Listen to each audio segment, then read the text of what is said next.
요한복음 12장 1절에서 8절 말씀까지 통해서 예수님을 사랑하는가 라는 제목으로 함께 말씀을 나누려고 합니다. 우리는 요즘 그 말씀의 풍년의 시대를 살고 있습니다. 말씀이 풍년이에요.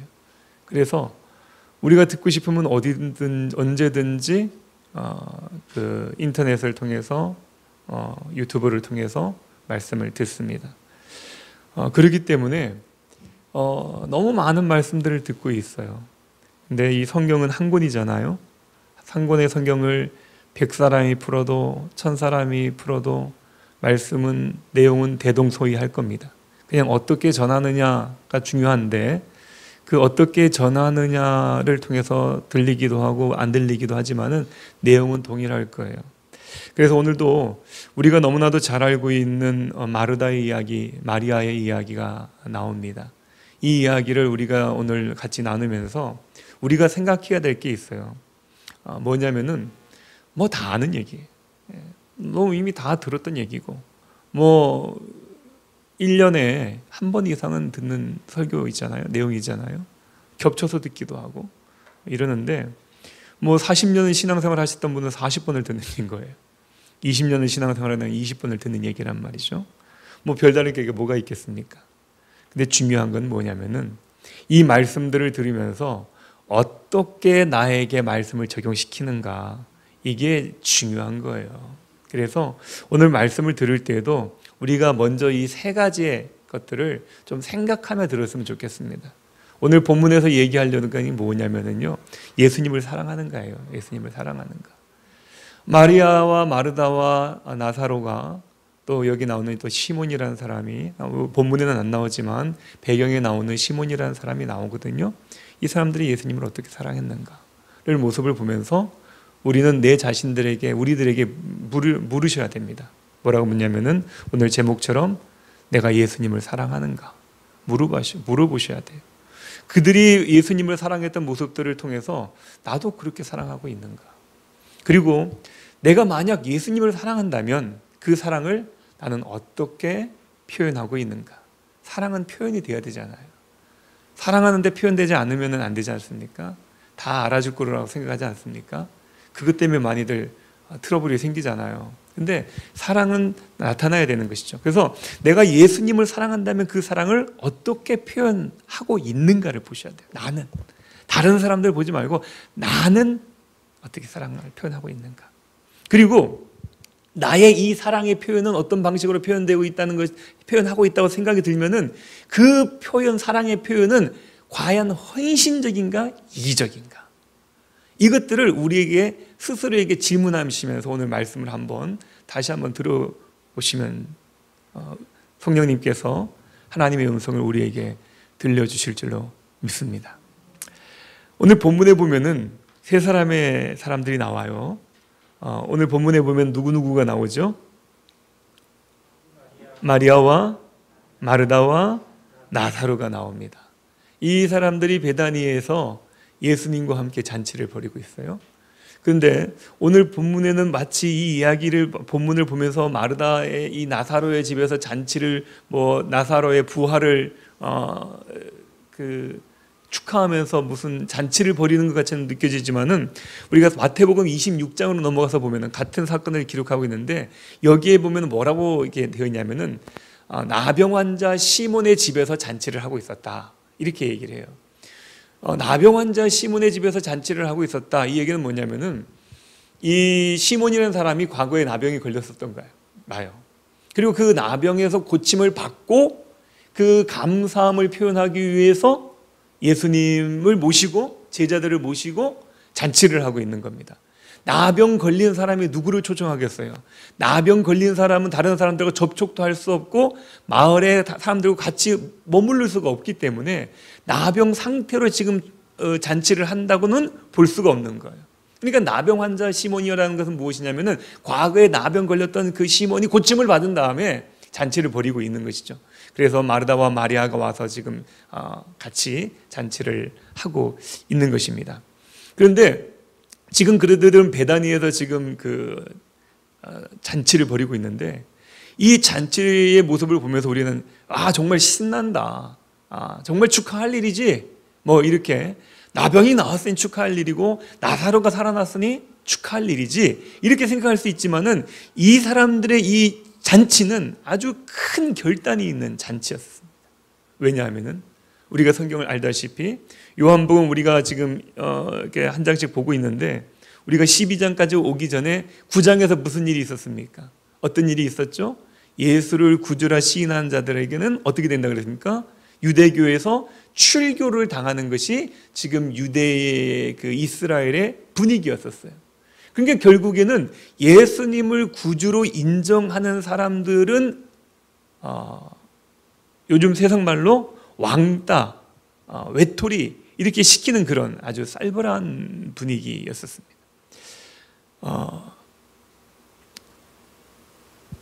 우리가 정치할 때도 그러잖아요. 우리는 국회의원을 뽑았어요. 그럼 국회의원들은 누구를 대표하는 사람들입니까? 국민을 대표하는 사람들이잖아요. 그럼 국민의 입장에서 얘기를 해야 되지 않습니까?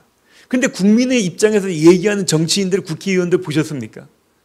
국회의원들이 실컷 뽑혀질 때는 내가 국민의 지팡이가 되겠습니다. 국민의 무슨 뭐 손가발이 되겠습니까? 막 이래서 뽑아줬잖아요. 그리고 막 수많은 월급을 받으면서 그렇게 그 많은 사람들을 거느리고 권위를 가지고 어떤 그렇게 살아가는 그런 대표가 됐어요. 국민의 대표가 됐어요. 그런 다음에는 그 사람들이 하는 행태를 보면은 누구를 위한 국회의원이 됐습니까? 자신의 당을 위한 국회의원이 돼가지고 당리 당략을 위해서 국민의 의사를 무시하는 그런 국회의원들이 지금 우리나라의 형태 아닙니까? 그래서 우리나라가 무슨 뭐 경제가 무슨 뭐 세계에서 몇 등이다 하는데 정치는 후진국이래요. 정치는 후진국이에요. 정치가 깨어있는 사람들이 없는 거예요.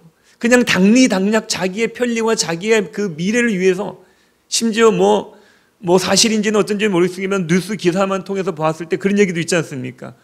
청와대에서 무슨 뭐 높은 고위직을 가지고 있는 것보다 서울에 똑똑한 땅, 집, 아파트 뭐 그거 한 채 가진 게 더 좋아가지고 그거 선택했다. 뭐 그 사람들의 마음은 모르겠습니다. 내가 정치를 잘 아는 게 아니니까. 근데 기사는 그렇게 났더라고요. 그렇게 얘기를 들을 만큼 정치인들이 나라를 생각하고 국민을 생각하는 사람들이 없는 거예요. 자기네들이 자기가 가지고 있는 그 권위를 빼앗기는 것에 혈안이 되어 있습니다. 근데 지금 오늘 나온 마르다와 마리아와 나사로와 지금 시몬이라는 사람은 어떤 분위기였었어요? 이거는 당리 당략의 문제가 아니라 국가적인 문제였었어요. 이스라엘 전체에 퍼져 있는 사람, 예수를 구주로 시인하는 사람들은 출교해버리겠다. 유대계에서 배제해버리겠다. 여러분 그게 얼마나 두려운 건지 아십니까? 자기 당에서 배제당하는 것이 두려워가지고 소신 발언을 하지 못하고 눈치를 보고 이렇게 얘기하는 사람들이 우리나라 우리 국민들의 대표예요. 그 사람들이 얼마나 그것이 목매어 있으면 그러겠습니까? 근데 지금 나라에서 상대로 하고 있는 이 네 사람이 있었어요. 그들은 출교를 각오하고 예수님을 모시고 예수님의 제자들과 함께 잔치를 벌이고 있는 거예요. 그러니까 얼마나 그 용기가 있는 것입니까? 우리가 몸에 와닿지 않을지 모르겠지만은 저는 몸에 와닿는 게 있어요. 신학생들이 꼭 군대 가면 힘든 게 뭡니까? 술, 담배 문제거든요. 술, 담배 문제. 여러분의 직장 가서도 술, 담배 문제를 경험하지 않습니까? 목회자들은, 신학생들은 군대 가서 술, 담배 문제를 경험을 해요. 그런데 그 술, 담배 때문에 조직에서, 그 중대에서 왕따를 당하는 수가 있어요. 그게 제 대표적인 예가 접니다. 예, 왕따를 당했어요. 심지어는 그리스도인으로서 굉장히 약한 자를 보호하려는 그 의도를 가지고 어떤 얘기를 했다가 그 인계사항이라는 게 있습니다. 인계사항이라는 게 뭐냐면은 중대 인계사항이 있는데 중대 인계사항이 내려오면은 그 중대 전원이 한 사람을 왕따시키는 거예요.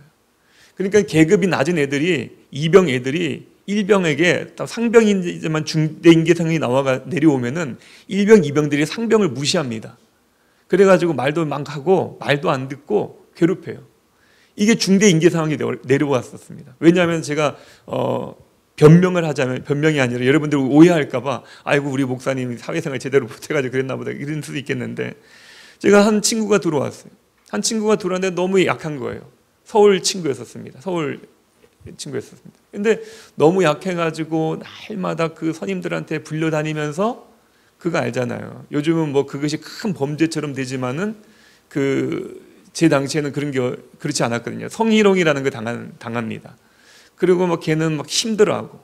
그래서 제가 걔한테 그런 얘기를 했었어요. 왜냐하면 어느 날 갑자기 걔가 목을 맨다든지, 어느 날 갑자기 그 불대 울타리를 넘어가 버리면은 안 되잖아요. 그래서 제가 그 친구를 잡아주려고 그렇게 얘기를 했습니다. 예, 너가 만약에 힘이 들면 나한테 얘기해. 네가 탈영을 하고 싶으면 나한테 얘기해. 내가 너와 함께 탈영해 줄게. 이렇게 얘기를 했어요. 힘이 되라고. 너 혼자가 아니라고. 어려우면 나한테 얘기하라고.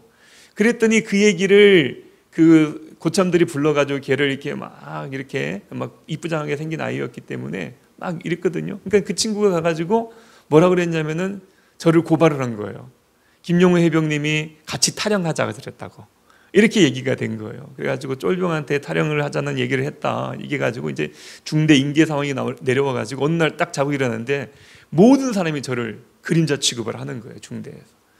군대에서 그 조직밖에 없잖아요. 더 이상 누구에게 도움을 청할 수도 없잖아요. 아무도 나를 알아보는 줄 않고 밑에 있는 아이들까지도 저를 무시하는 그런 상황이 되니까 너무 힘들더라고요.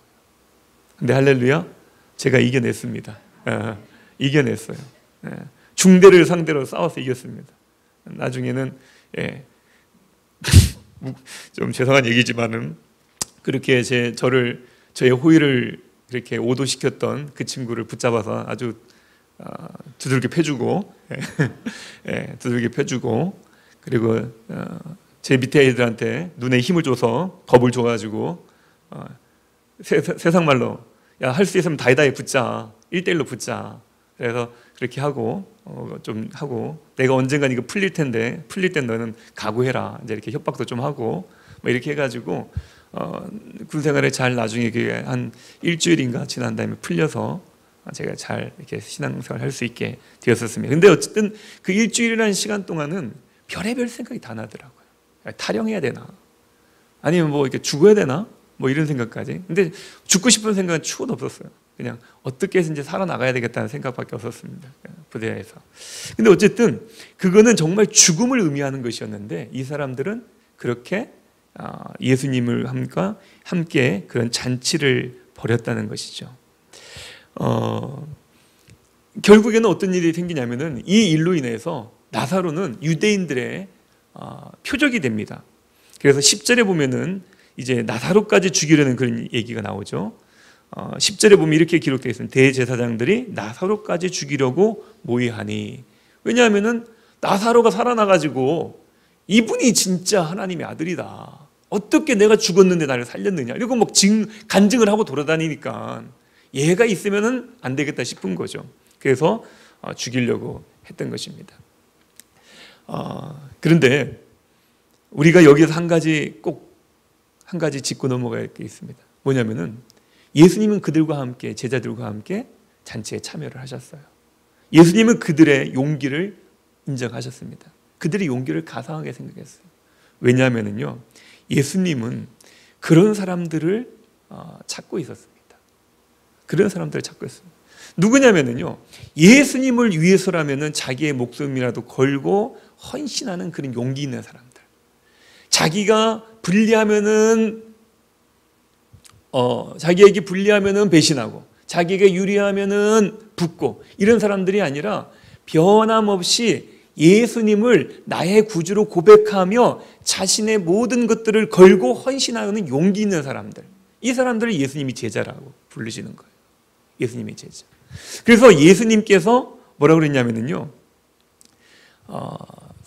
이 사람들이 이런 제자들을 원하셨는데, 왜 이런 제자들을 원하셨냐면은 세상을 변화시키고 세상을 구원하시기 위해서는 이런 사람들이 필요했다는 거예요. 사람들은 어떤 일을 진행을 할 때 방법을 찾아요. 이 일은 어떻게 해야 되지? 이렇게 방법을 찾습니다. 그런데 예수님은 어떤 일을 진행시킬 때 방법을 찾지 않아요. 뭘 찾습니까? 사람을 찾아요. 우리는 어떻게 이렇게 얘기하자면은 하나님은 누가 이렇게 얘기해요. 누가 가서 이것을 전할 것이며 누가 이것을 행할 것이며 누가 이 짐을 짊어져 줄 것이냐, 누가 나의 제자가 될 것이냐, 이렇게 얘기하는 거예요. 용기 있게 자기를 주님 앞에 헌신하는 제자들을 주님은 원하셨던 것입니다. 그래서 3년 동안 그들과 함께 동거동락하며 그들을 가르쳤던 것이고 더 많은 제자들이 있어야 된다고 하셨기 때문에 예수님이 이 세상을 떠나가면서 뭐라고 그러셨어요? 그 제자들에게 뭐라고 부탁하셨습니까? 너희는 가서 모든 족속으로 뭐래라? 제자를 삼아라. 그 제자를 삼으라는 것이 무엇이냐면요, 바로 이렇게 하나님을 위해서 모든 것을 헌신하는, 목숨을 내어놓는 사람이 있어야 된다. 나사로와 마리아와 마르다와 이 시몬과 같이 출교라는 극단의 조치가 처해 있는 상황에서도 예수님을 부인하지 않고 살아계신 예수님을 증거하며 고백할 수 있는 그 제자들, 예수님은 필요하셨던 것이죠. 주님이 찾으시는, 이 시대에도 주님이 찾으시는 사람이 있어요. 우리가 매일같이 예배하며 또 다른 일반 교회들과 또 다르게 우리가 예배하며 구원에 대해서 얘기할 때 우리가 얘기하는 게 뭐예요? 다른 교회들과 우리 성도님들이 차이나는 게 뭡니까? 주님이 찾으시는 사람이 있다는 거예요. 주님이 우리가 교회만 나온다고 해서 하나님의 사람이 되는 게 아니라는 거예요. 교회만 왔다 갔다 하는 사람이라고 해서 입으로만 고백을 한다 그래가지고 그것이 주님이 찾는 사람이 아니라는 거예요. 주님이 찾는 사람은 어떤 사람이냐? 세상으로부터 완전히 버림을 당할지라도, 세상으로부터 출교를 당한다 할지라도 용기 있게 예수님을 따르기로 결단하며 고백하며 헌신하는 제자들을 주님은 원하셨다는 것입니다. 이것이 오늘 본문에 들어가는 첫 번째 우리가 짚고 넘어가야 되는 거예요. 자, 그렇다면은 이 본문에 그렇게 시작된 4명의 헌신자들, 제자들로 인하여서 잔치가 시작되어지면서 이 세 사람의 어떤 그 유형들의, 하나님 앞에 헌신하는 유형들이 나옵니다. 우리는 이거 마르다와 마리아와 나사로의 이야기를 보면서 뭐라고 생각하느냐면은 나사로는 중간 가는 사람이고 마르다는 좀 질이 떨어지는 사람이고 마리아가 최고야, 이렇게 얘기하잖아요. 그런데 그렇지 않아요.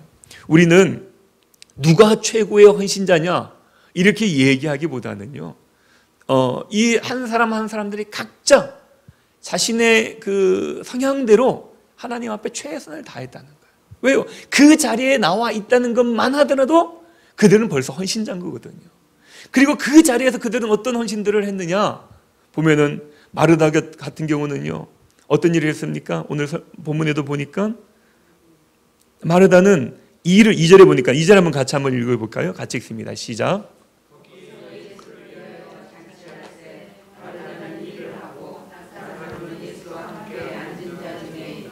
아멘. 보면은 마르다는요, 일을 하고 있었어요. 부엌에서 일을 하고 있었습니다.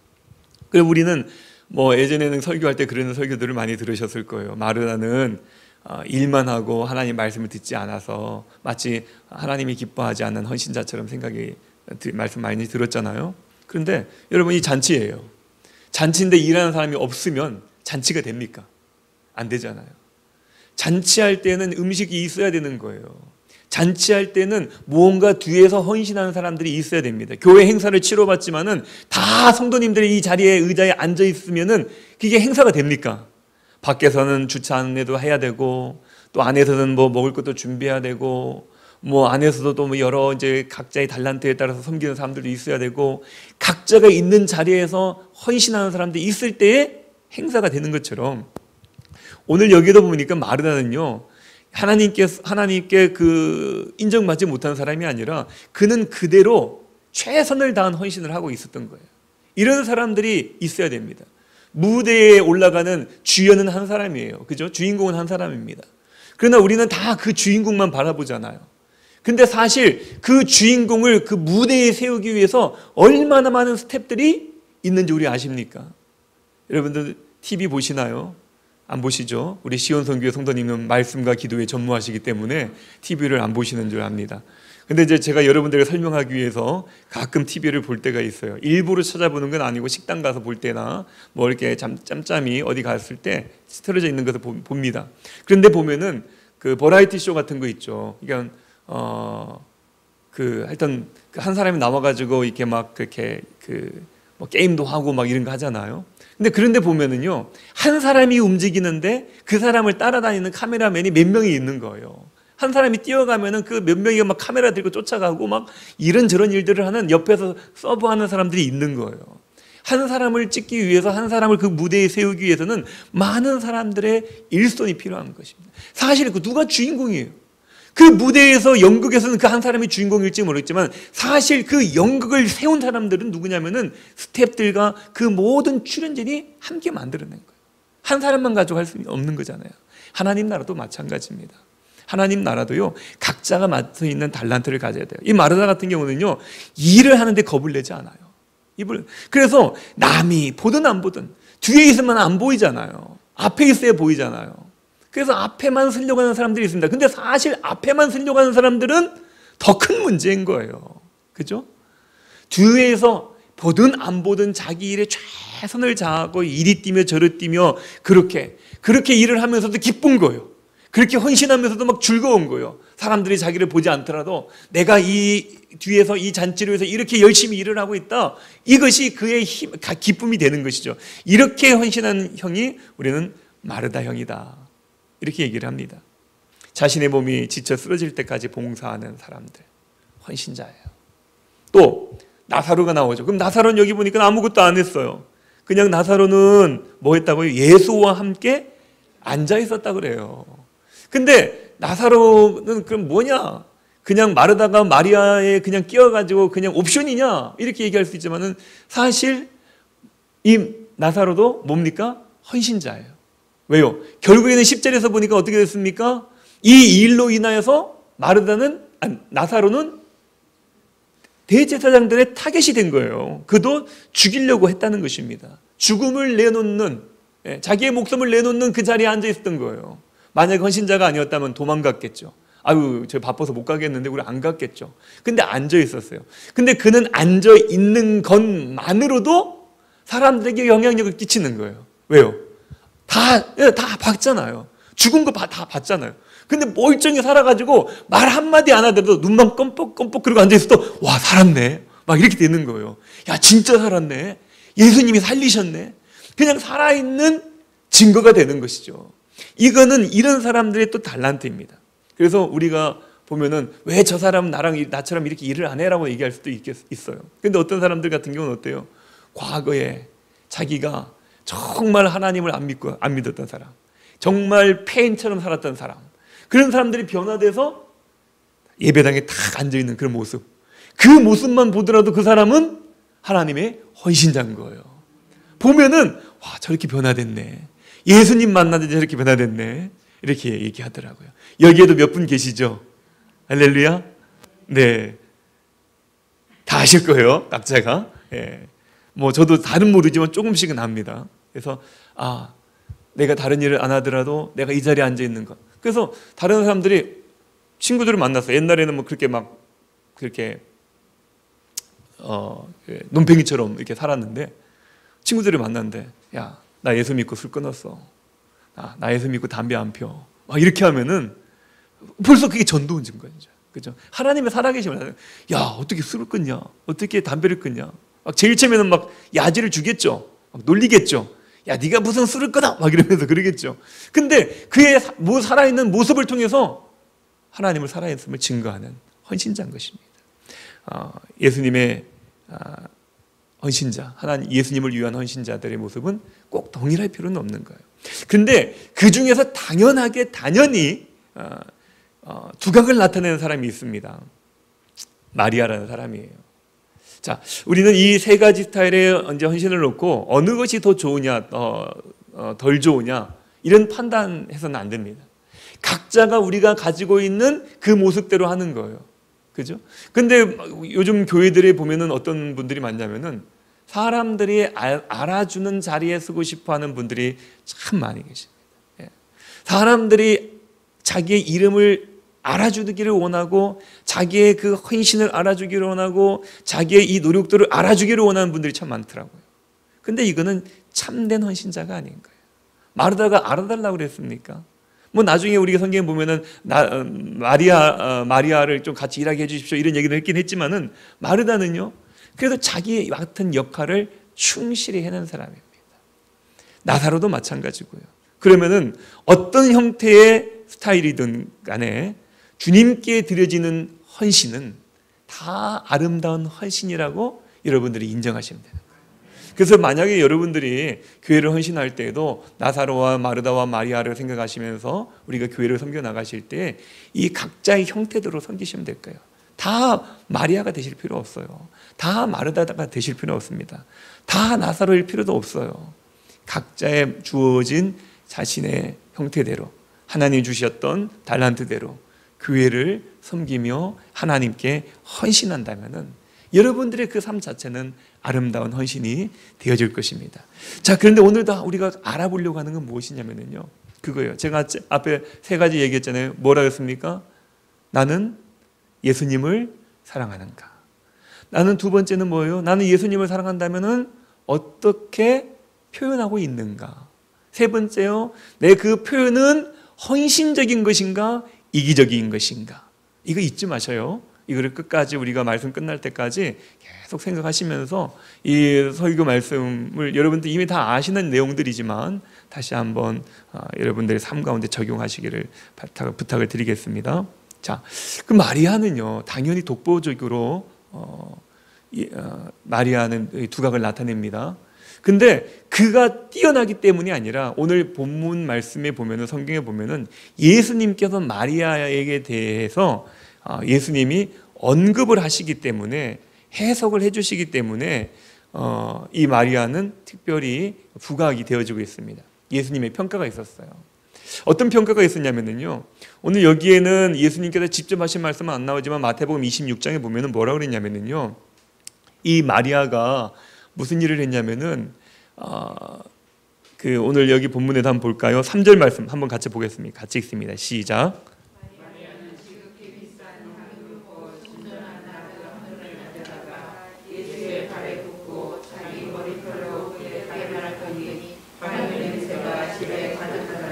아멘, 아멘. 여기 마리아가 한 일은 참 저는 그 신학교를 다니면서 참 이해가 안 됐었어요. 왜 예수님께 영광을 돌리는 일이 자기 머리털로 예수님의 발을 닦는 걸까? 예수님이 참 취향이 특이하시다. 왜 그 물로 닦으면 될 발을 왜 기름으로 닦았을까? 그리고 예수님이 왜 그거를 좋아하셨을까? 이런 질문들을 가지며 이해를 잘 하지 못했었던 적이 있었습니다. 근데 중요한 건 뭐냐면요, 다른 사람들이 다 이해하지 못했을 때 예수님이 뭐라고 하셨냐면 마태복음 26장에 이렇게 말씀하셨어요. 저가 내게 좋은 일을 했다.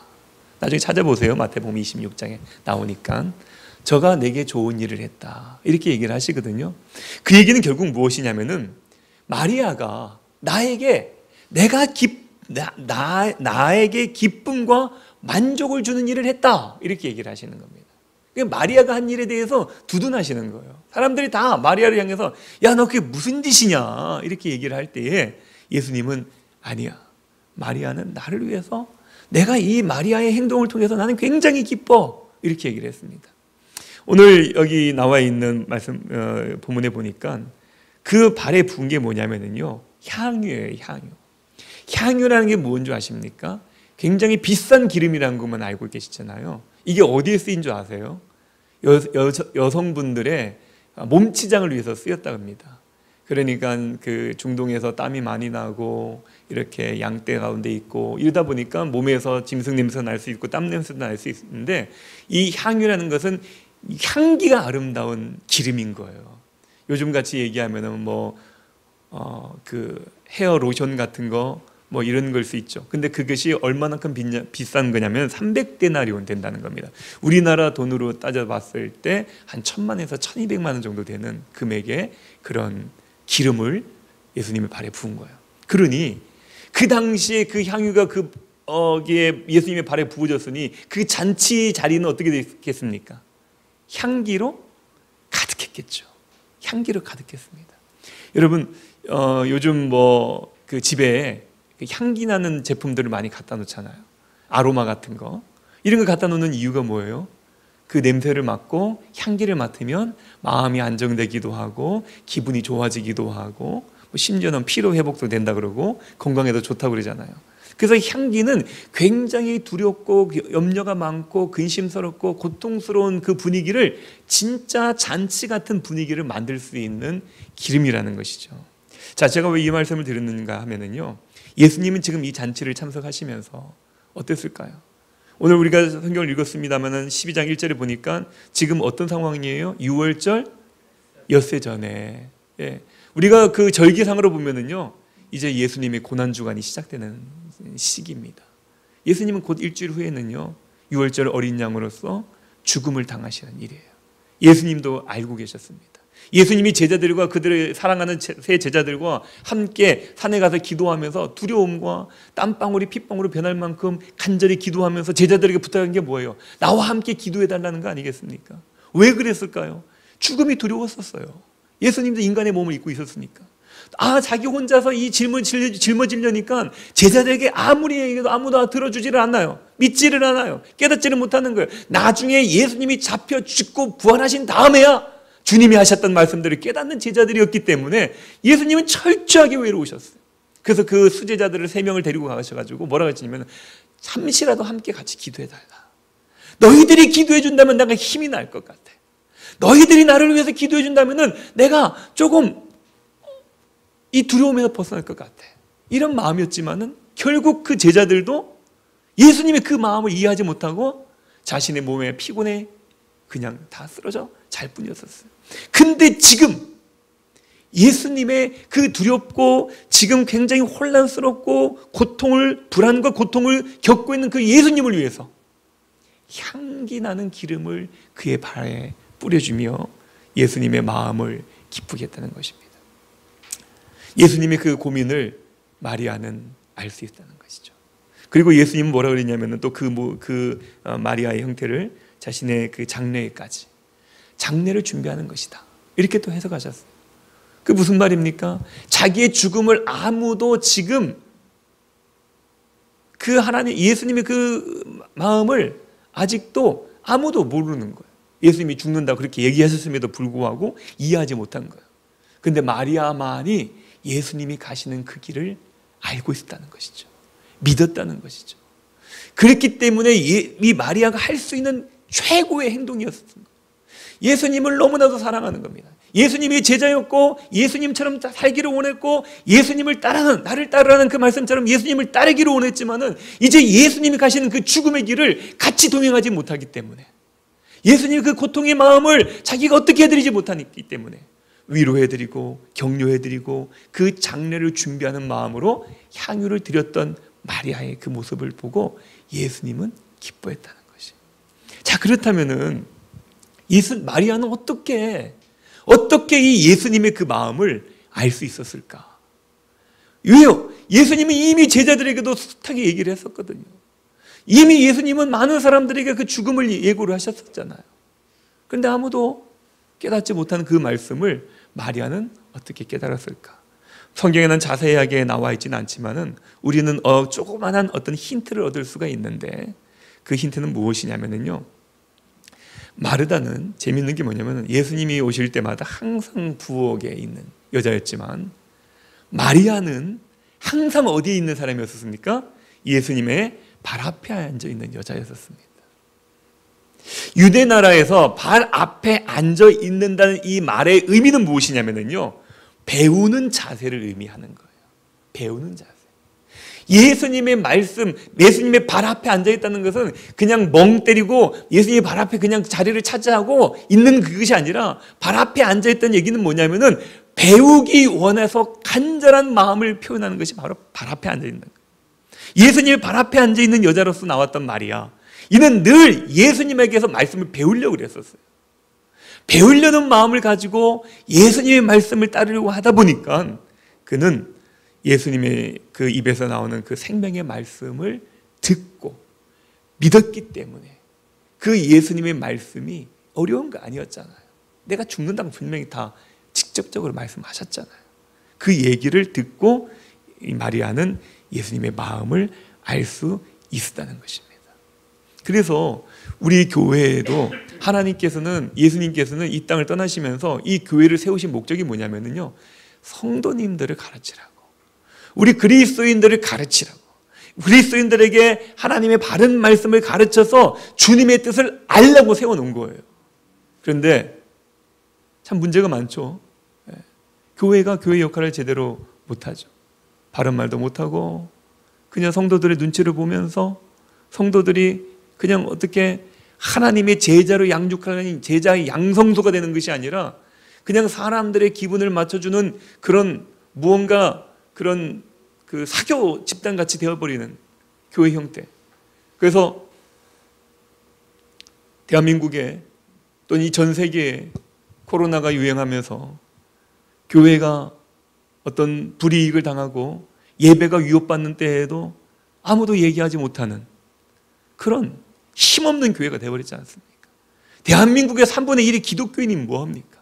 예배의 중요성도 모르고 하나님이 어떤 분인지도 모르고 그저 이 사회의 조직의 한 일원이라고밖에 생각들지 않는 이런 그리스도인들을 양성해내는, 자신의 그 유익을 위해서 입 다물고 있는 그리스도인을 양성해내는 교회들이 과연 하나님의 교회겠냐는 거죠. 그래서 교회는 바로 하나님의 말씀을 전하는 교회가 돼야 되고요, 우리 성도님들은 이 교회에서 가르치는 말씀들을 따라서 그리스도인의 삶을 살아내기 위해서 세상을 나가야 될 줄 믿습니다. 근데 이 마리아가 이렇게 예수님의 말씀을 깨닫고 그렇게 헌신할 수 있었던 것은 무엇이냐면요, 우리는 세 가지 것을 찾아볼 수가 있는데, 그렇게 예수님의 마음을 알았던 이 마리아가 예수님 앞에 그 향유를 부어드릴 수 있었던 이유가 뭐냐면은 하나예요. 예수님을 사랑했기 때문에. 예수님을 사랑했기 때문에 그는 그렇게 향유를 부어드릴 수 있었어요. 300데나리온입니다. 300데나리온. 나드 한 근이요. 이 300데나리온이라는 것은 뭐냐면은 노동자의 1년치 월급이라 그래요. 노동자의 1년치 월급. 만약에 노동자가 뭐 200만 원을 받으면은 1000만 원이 훨씬 넘는 돈이잖아요. 뭐 100만 원이 번다 그러더라도 1000만 원이 넘는 거 아니겠습니까? 굉장히 비싼 이 향유예요. 이 여자 마리아에게 이 1000만 원어치의 이 기름이라는 것은 그 중동에서는요, 무슨 뭐 짐승 몇 마리의 사람이 결혼하기도 하고 막 이런다는데, 이 1000만 원이라는 가치의 이 기름이라는 것은 엄청난 겁니다. 자기에게 있는 가장 최고의 재산일지도 모르겠어요. 근데 그것을 예수님께 그냥 부어버렸어요. 부어버렸습니다. 이것은 무엇을 얘기하냐면요, 자신이 가지고 있는 최고의 것을 드렸습니다. 마리아는요. 왜 마리아는 마리아의 그 행동을 예수님께서 평가하시기를 나를 위해서 좋은 일을 했다라고 말씀하냐면은 예수님께 자신이 가지고 있는 최고를 드렸어요. 왜 그렇게 낭비하냐고요? 낭비가 아니에요. 왜냐하면은 예수님은 누구십니까?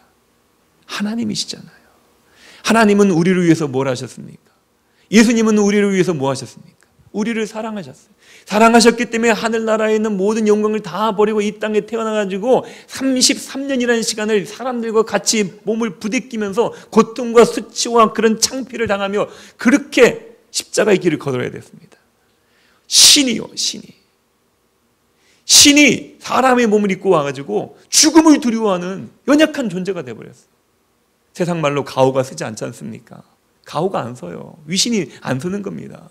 신인데요, 이 세상의 사람들을 다스려야 될 신인데 그 신이 지금 사람들에게 와가지고 채찍을 맞으면 아야! 막 소리를 지르고요, 창을 찌르면 으악! 이러면서 죽음을 두려워하는 그런 연약한 존재가 돼가지고 그렇게 수치를 당한 자신의 모든 것을 내어주셨잖아요. 그런데 우리는 하나님을 사랑한다고 하면서 우리의 모든 것을 내어주기를 두려워합니다. 근데 마리아는 자신의 모든 것을 다 내어드렸다는 것이에요. 이것이 바로 사랑의 행위인 겁니다. 여러분들은 예수님을 사랑하십니까? 예수님은 우리를 사랑하셨기 때문에 모든 것을 다 내어주셨어요. 그래서 하나님이 우리에게 이렇게 가르치셨습니다. 지금 목사님 무슨 얘기하는 거야? 이렇게 얘기할 수 있지만 성경에서 분명히 가르쳤어요. 뭐라고요? 나를 사랑하려면 어떻게 하고요? 내 마음을 다하고 목숨을 다하고 힘을 다하고 뜻을 다하여 나를 사랑하라고 말씀하셨어요. 할렐루야. 그 말은 우리는 기억하려고 하지 않아요. 너무 안타깝지 않습니까? 왜 하나님께서 하나님을 사랑하는 방법을 그렇게 힘을 다하고 목숨을 다하고 생명을 다해서 그렇게 뜻을 다해서 사랑하라고 모든 것을 나의 최고의 것으로 하나님을 사랑하라고 했는데 그거는 싹 까먹어버려요. 한마디로 말해서 우리의 최고의 것을 하나님께 바치라고 이미 말씀드렸어요. 그 말씀을 이해한 사람들은 마리아의 행동을 이해했을 것입니다. 그러나 그 말씀을 이해하지 못했기 때문에 마리아의 행동은 이해될 수가 없었던 것이에요. 정말로 하나님이 우리의 구세주가 되셨고 그분이 십자가에서 우리를 대신해서 죽으심으로 말미암아 저와 여러분들이 천국 갈 수 있는 하나님의 자녀로 구원받았다면 저와 여러분의 삶 가운데서는 하나님에 대한 반응이 뭔가 달라져야 되지 않습니까? 근데 우리는 너무 속이 뻔한 그런 반응들을 보이는 거예요. 6.25 전쟁 때 이런 분이 계셨답니다. 전쟁에서 그런 분들 참 많이 계셨죠. 남편을 전쟁에 잃습니다. 근데 젊은 처자가 남편이 죽고 났는데 그 뱃속에 아이가 유복자가 태어나는 것이죠. 6.25를 지난 다음에 이제 젊은 그 과부가 그의 삶이 고달폈잖아요. 남편 없이 아이 하나를 데리고 핏덩이 하나를 데리고 살아간다는 것이 얼마나 힘든 일입니까? 근데 그 아이 하나만 바라보고 산 거예요. 자신의 모든 것을 그 아이에게 다 걸고 힘들어도 참고 억울해도 참고 창피해도 참으면서 그 아이를 키웠습니다. 그 아이가 장성했어요. 아주 든든하게 아주 건강한 아들로 장성했습니다. 부인을 맞이했어요. 결혼했습니다. 한 1, 2년 같이 사는 거예요. 너무 행복했죠. 이 어머니가. 내 아이가 아빠 없이 자라준 아이가 너무나도 대견해 보이는 거예요. 근데 어느 날 갑자기 그 부인하고 그 아들의 그 자부하고 아들하고 쏙닥쏙닥쏙닥 하더니 어느 날 와가지고 이렇게 얘기하는 거예요. 어머니, 우리는 이 땅에서 이 나라에서 못 살겠습니다. 우리 이민 가야 되겠어요. 그랬더니 이 어머니는 말로 뭐라고 얘기하지 못하는 것이죠. 아들이 잘 살기 위해서 간다는데 뭐라고 얘기하겠습니까? 그러면서 뭐라고 하냐면은 어머니의 그런 사정을 돌아보지도 않고 자기네들 이민수속 다 맞춰버리고 가면서 한마디 하는 게 이거죠. 어머니 생활비는 보내드릴게요. 꼭 보내드릴게요. 그리고 그 어머니를 떠나버리는 이 아들의 모습, 여러분들은 그것을 사랑이라고 생각하십니까? 어머니를 위해서 헌신하는 사랑이라고 생각하십니까? 어머니로부터 그 모든 사랑을 받았던 아들이 해야 될 사랑의 행위라고 반응이라고 보십니까? 그 어머니는 너무나도 어처구니가 없었을 거예요. 어머니 곁에서 멀리 떠나고 싶은 생각밖에 없었던 그 자녀, 생활비 조금 보내준다고 해서 어머니를 사랑한다고 생각했던 그 어리석음, 이것이 과연 사랑의 반응이겠냐는 것이죠. 불행하게도 교회 다니시는 분들 중에서 하나님의 사랑을 이런 식으로 보답하는 사람들이 많다고 합니다. 참으로 서글픈 현실이에요. 하나님께서는 우리를 위해서 모든 것을 위해 희생하셨음에도 불구하고 그 하나님의 사랑을 이런 식으로 우리는 생각한다는 것입니다. 교회 생활할 때에도 보면은요, 교회 생활을 하면은 다 하나님 앞에서 감사하고 주님의 그 은혜에 막 놀라워하고 주님의 은혜에 막 늘 설레는 마음들을 가져야 되거든요. 근데 이 가슴 벅찬 이런 신앙생활이 아니라 어두운 신앙생활을 하는 분들이 계세요. 어두운 생활. 왜 그러냐면요, 다 늘 눈치를 보는 거예요. 기쁜 마음으로 하는 분들은요, 하나님 앞에 하나님 나를 구하셨구나. 이 하나님 구하셨는데 내가 하나님을 위해서 뭘 해야 될까? 막 이런 설레는 마음.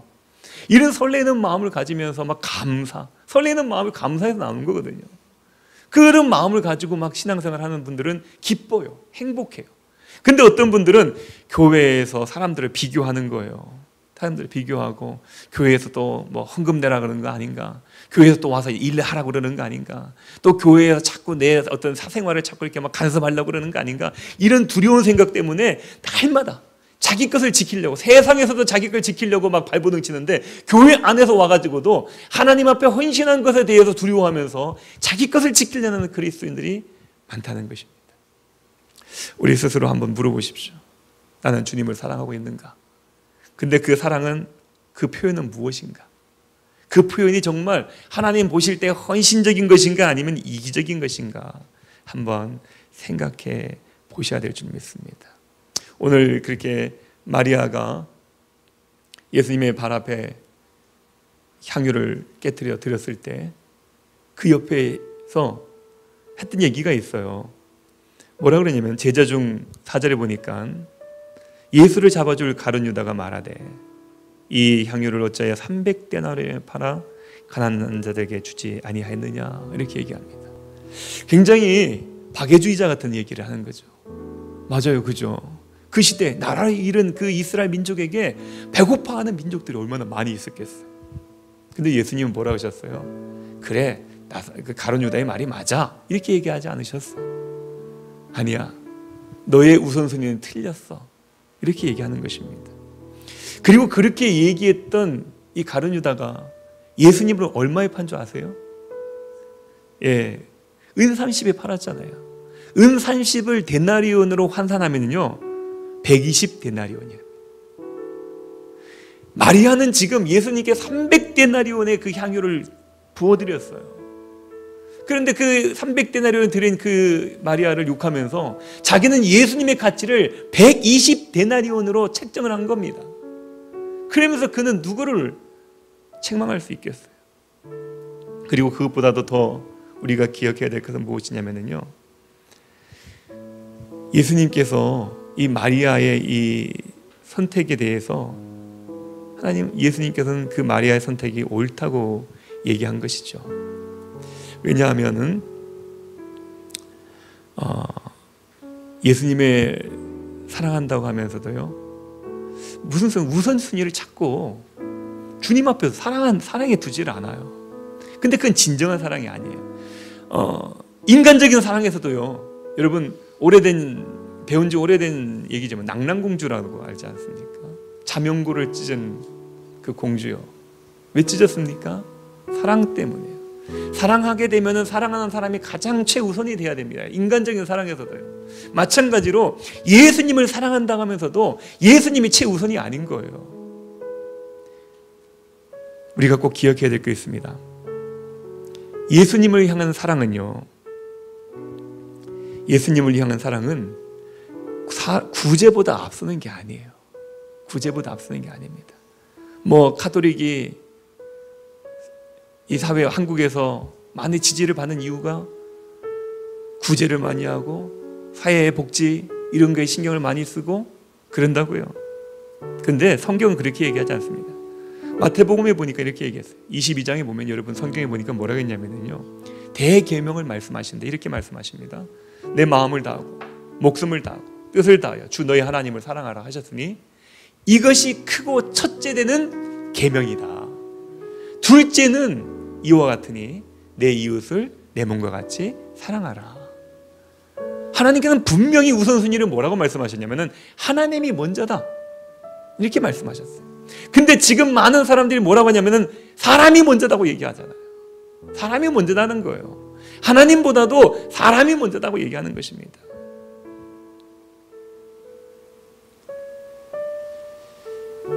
우리는 하나님을 사랑하는 것과 가난한 자를 위하는 것이 동등하게 보시면 안 됩니다. 많은 사람들은 예수님을 예배하는 것과 가난한 자를 구제하는 것을 혼동하면서 살아가고 있습니다.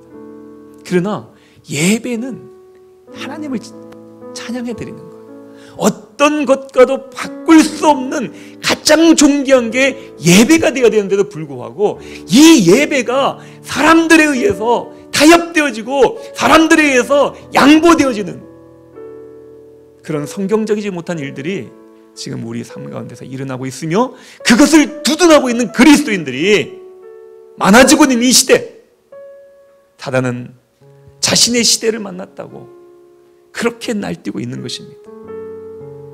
그러나 성경은 오늘 우리에게 뭐라고 말씀하십니까?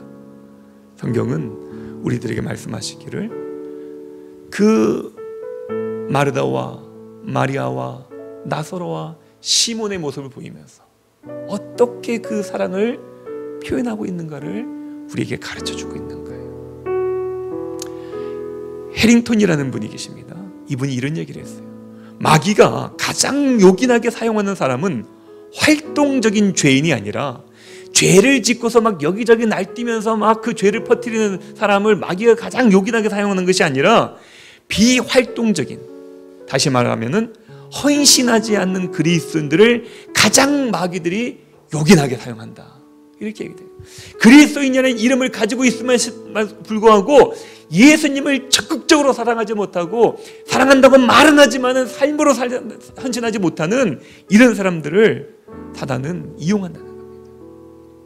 사단이 제 세상을 만난 것처럼 날뛰고 있습니다. 코로나라는 그러한 무기를 이용해서, 그러한 환경을 이용해서 모두들 예수님을 쉽게 믿고 편하게 신앙생활하는 것이 마치 본질인 양, 그렇게 얘기들 하고 있습니다. 교회 안에서는 헌신자들이 점점 줄어들고 있습니다. 오늘날 교회는 힘을 잃고 있습니다. 오늘날 교회가 힘을 잃으며 하나님은 사람들에게 창피를 당하고 조롱을 당하고 있습니다. 자신의 득실을 계산하면서 철저하게 자기 본의로만 신앙생활을 하는 사람들이 교회 안에 점점 늘어나고 있는 것이죠.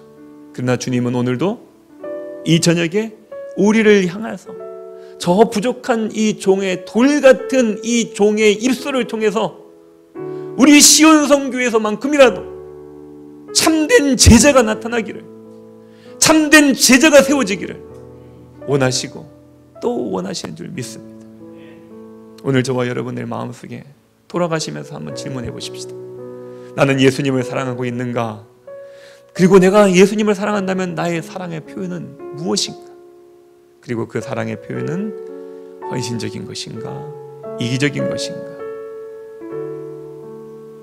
생각하시며 저와 여러분이 모두가 하나님이 찾으시는 그 한 사람, 그 제자가 되어지시기를 주님의 이름으로 축원드리겠습니다.